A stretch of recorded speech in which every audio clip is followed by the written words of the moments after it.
stand up to your feet one more time for me. Go ahead and stand up. All right, and I want you to put your hands in the air, like you just don't care. Okay, and now we're gonna turn our heads to the right. We're gonna take a deep breath in and out. Oh, that feels good, right? Okay, to the left. In and out. All right, you can put your hands down. Congratulations, you just sniffed the armpits of your neighbor.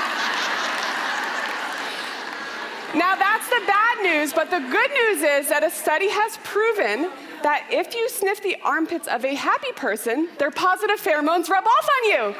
So hopefully you were sitting next to a happy person. All right, you can take a seat.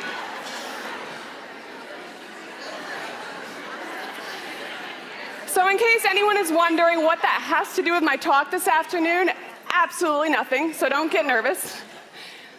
But what I was really trying to do is just make sure that you are awake and with me, because we are about to go deep this afternoon. Can I go deep with you, ladies? Is that okay? Okay, well, all right, one person is ready. Okay, I need a little more positive affirmation that because I'm actually gonna be asking you a really important question, and I need to know you're with me.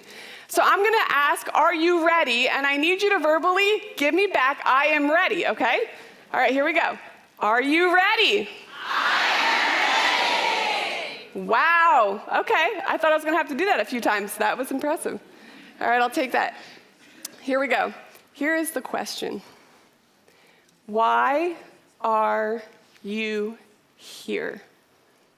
Why are you here? Not why are you in the chapel auditorium on a random Saturday in March wearing a peach or purple sweatshirt? Why are you here? Living and breathing right now? In this part of the country, in this millennium.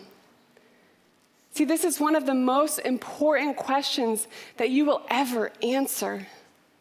Because knowing and living out your purpose is such an essential part of living a fulfilled life. Yet so many people go their whole lives without it. In the book, Everything Sad is Untrue, the author Daniel Nayeri shares about his mother's conversion from Muslim to Christianity. And at the time of her conversion, they were living in Iran, where it was not only illegal to be a Christian, but also punishable by death. And yet his mother, Seema, was extremely bold in her faith.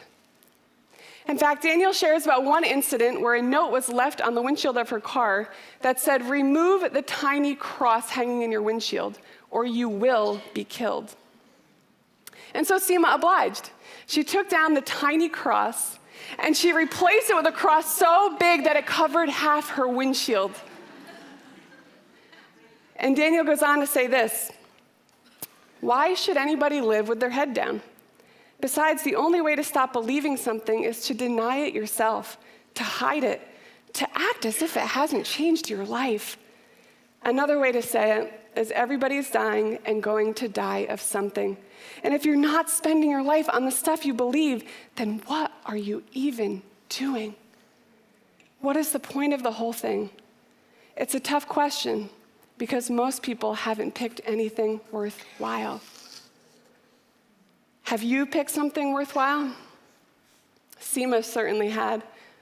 In fact, it eventually went on to cost her all of her wealth, her prestige as a medical doctor, her home, her husband, and eventually she was forced to flee the country as a refugee in fear for her life. For so many people, including her own husband, her sacrifices and her lifestyle didn't make any sense. But to Seema, they made perfect sense. Because when you're truly living for something worthwhile, for something of eternal significance, you can't not live that way.